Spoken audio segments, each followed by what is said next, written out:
കൂടുതൽ വാർത്തകളും വീഡിയോകളും കാണാൻ ഈ ചാനൽ സബ്സ്ക്രൈബ് ചെയ്യുക. കൂടെ ബെൽ ബട്ടൺ അമർത്തുക. നമസ്കാരം. സ്ത്രീ പുരുഷ ജാതക ചേർച്ചയിൽ പാപസാമ്യം നോക്കണോ? സ്ത്രീ പുരുഷന്റെ ജാതകങ്ങൾ ചേർക്കുമ്പോൾ ചില ജാതകത്തിലെ അവസാനം പാപസാമ്യം എന്ന് പറയുന്ന ഒരു ചെറിയ ഇത് വരുമ്പോൾ അവിടെ ചിലത് നീചത്തില്, ചിലത് മധ്യമത്തില്, ചിലത് ഉത്തമം എന്ന് കാണും. ദശാസന്ധി പാപസാമ്യം. അതുകൂടാതെ ഈ പാപസാമ്യം നീചം, ഉത്തമം, മധ്യമം എന്ന് പറയുമ്പോൾ ചിലർ മധ്യമാണെങ്കിലും അധമാണെങ്കിലും അത് ചിലപ്പോൾ എടുത്തു എന്ന് വരാം. അപ്പോൾ ഈ ജാതക ചേർച്ചയിൽ പാപസാമ്യം രണ്ട് തരത്തിലുണ്ട്. ചിലപ്പോൾ പെൺകുട്ടിയുടെ ജാതകത്തിൽ പുരുഷ ജാതകത്തിന് ചേർക്കാൻ പറ്റാത്ത രീതിയിലുള്ള പാപസാമ്യമാണെങ്കിൽ തീർച്ചയായിട്ടും അവിടെ മധ്യമത്തിലോ അല്ലെങ്കിൽ അധമത്തിലോ ആണെങ്കിൽ അത് ചേർക്കാതിരിക്കാം. അത് ജാതകത്തിൽ പ്രത്യേകമായിട്ട് എടുത്തു കാണിക്കാം. അത് പിന്നീടുള്ള ജീവിതത്തിന്, അവരുടെ വിവാഹ ജീവിതത്തിന്, കുടുംബ ജീവിതത്തിന് പ്രശ്നങ്ങൾ ഉണ്ടാക്കുന്നുണ്ടാവാം. ജാതകങ്ങളെ കൊണ്ട് ചിന്തിക്കുമ്പോൾ പുരുഷന്റെ ആയാലും സ്ത്രീയുടെ ആയാലും ആൺകുട്ടിയുടെ ആയാലും പെൺകുട്ടിയുടെ ആയാലും ജാതകത്തെ കൊണ്ട് ചിന്തിക്കുമ്പോൾ പ്രാധാന്യം പാപസാമ്യത്തിന് തന്നെയാണ്. കാരണം സ്ത്രീ പുരുഷ ജാതകത്തിൽ ഓരോന്നിലും പരസ്പരം ദോഷം ചെയ്യാവുന്ന ലക്ഷണങ്ങൾക്കാണ് പാപം എന്ന് പറയുന്നത്. നമ്മൾ പലതവണ പലപ്പോഴും കേട്ടിട്ടുണ്ട്, ചൊവ്വാദോഷം, പാപസാമ്യം എന്നൊക്കെ കേട്ടിട്ടുണ്ട്. ചിലർ ചോദിക്കാറുണ്ട്, എൻ്റെ ജാതകം പാപജാതകമാണോ ശുദ്ധജാതകമാണോ എന്ന്. പണ്ടൊരിക്കൽ വീഡിയോ ഞാൻ പറഞ്ഞിട്ടുണ്ട്, പാപജാതകം ശുദ്ധജാതകം എന്ന് പറയുന്ന ഒരു ജാതകം ഇല്ല. എല്ലാവരുടെയും ജാതകം നല്ലതാണ്. പക്ഷെ ചില ജാതകത്തിൽ ചില പാപഗ്രഹങ്ങൾ ചില നിൽക്കാൻ പാടില്ലാത്ത ഭാവങ്ങളിൽ, രാശികളിൽ, സ്ഥാനങ്ങളിൽ വന്ന് നിന്നാൽ നമുക്കത് ചില ദോഷങ്ങൾ, അതുകൊണ്ട് അത് ദോഷജാതകം എന്ന് പറയാൻ പറ്റില്ല. ഒരിക്കൽ ഒരു സ്ത്രീ ജാതകം നോക്കാൻ പറഞ്ഞു. അവരുടെ ലൈഫ് മുഴുവനും വളരെ സ്പോയിലായ ഒരവസ്ഥയിലാണ്. അത് നമ്മളിപ്പോൾ ഒരു കാര്യം മനസ്സിലാക്കേണ്ടത്, നമ്മളുടെ ജീവിതത്തിൽ പരാജയങ്ങൾ വരുന്നുണ്ടെങ്കിൽ അത് നമ്മളുടെ പൂർവികമായ പൂർവജന്മ ദോഷങ്ങളാവാം, പിതൃദോഷങ്ങളാവാം. അപ്പോൾ പൂർവിക ദോഷങ്ങൾ കൊണ്ട് തന്നെയാണ് സഞ്ചിത കർമ്മമായിട്ട് നമ്മുടെ ജാതകത്തിൽ ദുരിതങ്ങൾ വരുന്നത്. അപ്പോൾ ജാതകത്തിൽ ഇപ്പോൾ അനുഭവിച്ചുകൊണ്ടിരിക്കുന്നതും ജാതകവുമായിട്ട് ബന്ധപ്പെട്ട് അനുഭവിച്ചുകൊണ്ടിരിക്കുന്ന ദുരിതങ്ങളുള്ളതിൻ്റെ കൂട്ടത്തിൽ കൂടെ ജാതകം പരിശോധിച്ച് കഴിഞ്ഞപ്പോൾ 7ാം ഭാവത്തിൽ ഒരു സ്ത്രീയുടെ ഏറ്റവും പ്രധാനപ്പെട്ട ഭാവമാണ് ഏത്? സ്ത്രീയുടെയും പുരുഷൻ്റെയും വിവാഹം എന്ന് പറയുന്നൊരു സ്വപ്നം. പലരും അത് വേണ്ട എന്ന് പറഞ്ഞാലും അത് വളരെയേറെ പ്രധാനപ്പെട്ടതാണ്.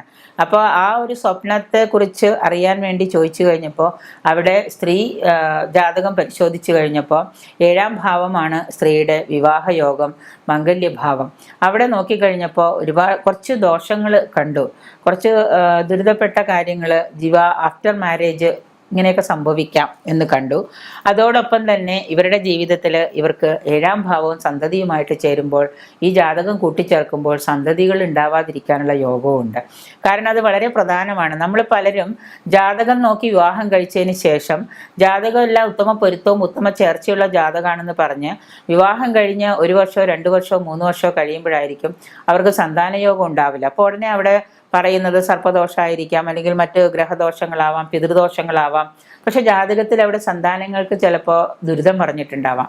ആ ജാതകത്തിൽ നമ്മൾ പാപസാമ്യം നോക്കുന്ന പോലെ തന്നെ ജാതകത്തിൽ ചേർച്ചയിൽ അങ്ങനെ ഒന്നും നോക്കിയിട്ടുണ്ടാവില്ല. അപ്പോൾ ഈ സന്താനത്തിൻ്റെ ഒരു ദുരിതവും 7ാം ഭാവത്തിലെ വിവാഹ ജീവിതം ദുരിതമായിട്ടും കണ്ടു കഴിഞ്ഞപ്പോൾ പറഞ്ഞു ഇങ്ങനെയാണ് എന്ന് പറഞ്ഞ് അവർക്ക് റിസൾട്ട് പറഞ്ഞപ്പോൾ, അവർക്ക് അത് എഴുതി കൊടുത്തപ്പോൾ അവർ പറഞ്ഞതെന്ന് വെച്ച് കഴിഞ്ഞാൽ, എല്ലാ നെഗറ്റിവിറ്റി മാത്രമേ ഉള്ളൂവല്ലോ, എല്ലാ നെഗറ്റിവിറ്റികളും കൊണ്ട് നിറഞ്ഞതാണോ എൻ്റെ ജീവിതം, എനിക്കിതിൽ നിന്ന് ഈ ക്രൈസിസിൽ നിന്ന് കരകയറാൻ പറ്റില്ലേ? അത് അങ്ങനെയാണോ ഒരാളുടെ ജാതകം നോക്കി പറയുക എന്ന് ചോദിച്ചു. ദയവ് ചെയ്ത് സുഹൃത്തെ, ഞാനൊരു കാര്യം പറയാം. ആൺകുട്ടിയായാലും പെൺകുട്ടിയായാലും എൻ്റെ പ്രായം അനുസരിച്ച് ഒരുപാട് താഴേക്കുള്ള ആളുകളാണ് ചോദിച്ചിട്ടുള്ളത്. എന്നേക്കാൾ പ്രായം കൂടിയവർ ഇനിയിപ്പോൾ ജാതകം നോക്കി വിവാഹം കഴിക്കാൻ വരുന്നവർ കുറവായിരിക്കും. അപ്പോൾ ഞാൻ പറഞ്ഞതെന്ന് വെച്ച് കഴിഞ്ഞാൽ, വളരെ വ്യക്തമായിട്ട് പറയുകയാണെങ്കിൽ നിങ്ങളുടെ ജാതകത്തിൽ കാണുന്ന നെഗറ്റിവിറ്റി എന്ന് പറഞ്ഞാൽ അത് നിങ്ങളുടെ പൂർവികമായ ദോഷങ്ങൾ കൊണ്ട് വന്ന് സംഭവിക്കുന്നതാണ്. അതിന് എന്തെങ്കിലും പരിഹാരം ഉണ്ടാവാം. അപ്പോൾ പരിഹാരം ചോദിച്ച് പരിഹാരം പറഞ്ഞപ്പോൾ നമുക്ക് പൂജ കിട്ടാൻ വേണ്ടിയോ പരിഹാരത്തിന് പണം കിട്ടാൻ വേണ്ടിയോ പറഞ്ഞതാണ് എന്ന് പറഞ്ഞു. ശരി, ഓക്കെ, നിങ്ങൾ ഏതെങ്കിലും ക്ഷേത്രത്തിലോ മറ്റോ. അപ്പോൾ ഉടനെ പറഞ്ഞു, ക്ഷേത്രങ്ങളൊന്നും ഇപ്പോൾ തുറക്കുന്നില്ല, ക്ഷേത്രങ്ങളൊന്നും ഇല്ല, പിന്നെ ഞാൻ എന്ത് ചെയ്യും? എന്താണ് എൻ്റെ ലൈഫിൽ ഇനി അടുത്ത സ്റ്റെപ്പ്? ഞാൻ എന്താണ് ചെയ്യേണ്ടത്? എൻ്റെ ലൈഫിലെ നെഗറ്റിവിറ്റി മാത്രമേ നിങ്ങൾ കണ്ടുള്ളൂ എന്ന് ചോദിച്ചു.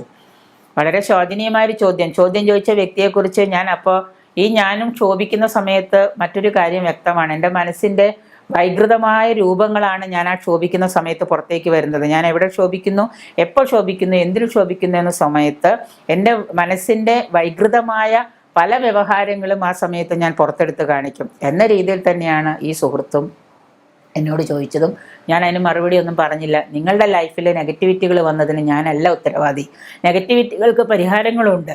വളരെ ഭംഗിയായിട്ട് നിങ്ങൾ വഴിപാടുകളോ പ്രാർത്ഥനകളോ പരിഹാരങ്ങളോ നിങ്ങൾക്ക് ചെയ്യേണ്ടതുണ്ടെങ്കിൽ ഞാനെന്നല്ല ആരെങ്കിലും നിങ്ങൾ സമീപിച്ച് ചെയ്ത് നിങ്ങളുടെ ലൈഫിൽ ഒരു നല്ല സ്ഥിതികൾ സൽക്കർമ്മങ്ങൾ ചെയ്ത് പൂർവിക ദോഷങ്ങൾ മാറ്റി മുൻജന്മ ദോഷങ്ങൾ മാറ്റി ഈ ജാതക ദോഷങ്ങൾ മാറ്റി നിങ്ങൾ നല്ലൊരു ജീവിതത്തിലേക്ക്, നല്ലൊരു കുടുംബ ജീവിതത്തിലേക്ക്, നല്ലൊരു വിവാഹ ജീവിതത്തിലേക്ക് നിങ്ങൾ എത്താൻ നോക്കുക.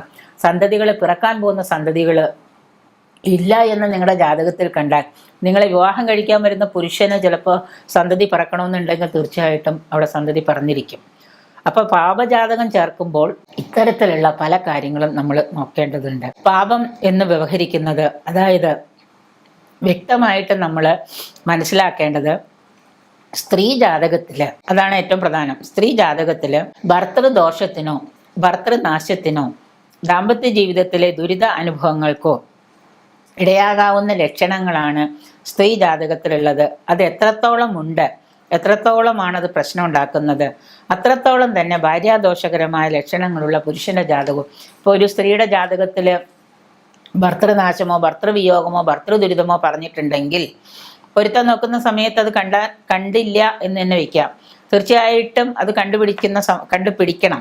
അങ്ങനെ പിടിക്കുമ്പോൾ തീർച്ചയായിട്ടും അപ്പുറത്ത് നിൽക്കുന്ന പുരുഷന്റെ ജാതകത്തിലും നമ്മൾ എന്ത് ചെയ്യണം, അതേ ലക്ഷണങ്ങൾ ഉണ്ടായിരിക്കണം, അതേ ലക്ഷണങ്ങൾ പാപസാമ്യം ചേർന്ന് വരണം.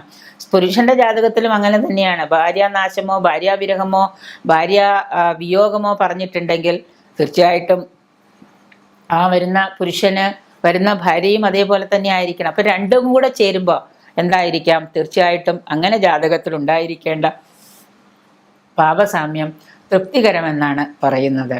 മറിച്ച് ഇണയെ നശിപ്പിക്കുന്ന ലക്ഷണങ്ങൾ, ഇപ്പം ഈ പറഞ്ഞ തരത്തിലുള്ള വാക്കുകൾ, ഭാര്യാവിരഹം, ഭാര്യാനാശം, ഭർത്തൃവിരഹം, ഭർത്തൃനാശം, ഭർത്തൃവിയോഗം, ഭാര്യാവിയോഗം, ഇങ്ങനെ പരസ്പരം ഇണയെ നശിപ്പിക്കുന്ന ലക്ഷണങ്ങൾ ഒന്നിൽ കൂടിയിരിക്കുകയും മറ്റേതിൽ കുറഞ്ഞിരിക്കുകയും ചെയ്യുമ്പോഴാണ് കുറഞ്ഞിരിക്കുന്ന ജാതകത്തിൻ്റെ കർത്താവിന് അല്ലെങ്കിൽ കർത്തൃക്ക് മരണമോ രോഗമോ മറ്റു വിപത്തുകളോ ഒക്കെ സംഭവിക്കുക എന്നുള്ളത്. എന്തുവാവാം, ചിലർ കണ്ടിട്ടില്ലല്ലോ, വിവാഹം കഴിഞ്ഞ് 1 കൊല്ലോ 2 കൊല്ലം കഴിയുമ്പോൾ പെട്ടെന്ന് അവരുടെ ആയുസ് തീർന്നു. പുരുഷനായാലും സ്ത്രീ ആയാലും. എന്തുകൊണ്ട് എന്നൊരു ചോദ്യം, ഒരു ചോദ്യചിഹ്നം ഇട്ടിട്ട് അവരവിടെ നിർത്തും. ഏത് മതവിഭാഗത്തിലും അത് സംഭവിക്കാറുണ്ട്. ചിലവരുടെ ജാതകം നോക്കുന്നില്ല എങ്കിൽ തന്നെയും ചിലരുടെ ജീവിതത്തിലെല്ലാം പല പാളിച്ചകളും പല പ്രശ്നങ്ങളും അങ്ങനെയെങ്കിൽ പിന്നെ ഈ ഡിവോഴ്സ് കേസുകളൊന്നും ഉണ്ടാവാൻ പാടില്ല. ഈ ഡിവോഴ്സ് കേസുകളൊക്കെ നടക്കുന്നത് എന്തുകൊണ്ടാണ്? ഇതൊക്കെ തന്നെയാണ് അതിൻ്റെ കാരണം. പിന്നെ മതവിഭാഗങ്ങൾ പറയുമ്പോൾ ഞങ്ങളാരും ജാതകം നോക്കാറില്ല, ഞങ്ങളാരും പാപസാമ്യം നോക്കാറില്ല. ഓക്കെ, ലീവ് ഇറ്റ്, വിട്ടേക്കാം. പക്ഷേ നോക്കുമ്പോൾ നമ്മൾ ചെയ്യേണ്ടത് പാപസാമ്യങ്ങൾ തുല്യതയുള്ളതാണോ, പാപസാമ്യങ്ങൾ നോക്കേണ്ടതിൻ്റെ അത്യാവശ്യം എന്താണ്, അതിന് കൊടുക്കേണ്ട പ്രാധാന്യം എന്താണ് എന്നുള്ളത് സ്ത്രീയുടെ ആയാലും പുരുഷൻ്റെ ആയാലും പെൺകുട്ടികളുടെ ആയാലും മാതാപിതാക്കൾ അത് ശ്രദ്ധിച്ച് നോക്കേണ്ടത് അത്യാവശ്യമാണ്.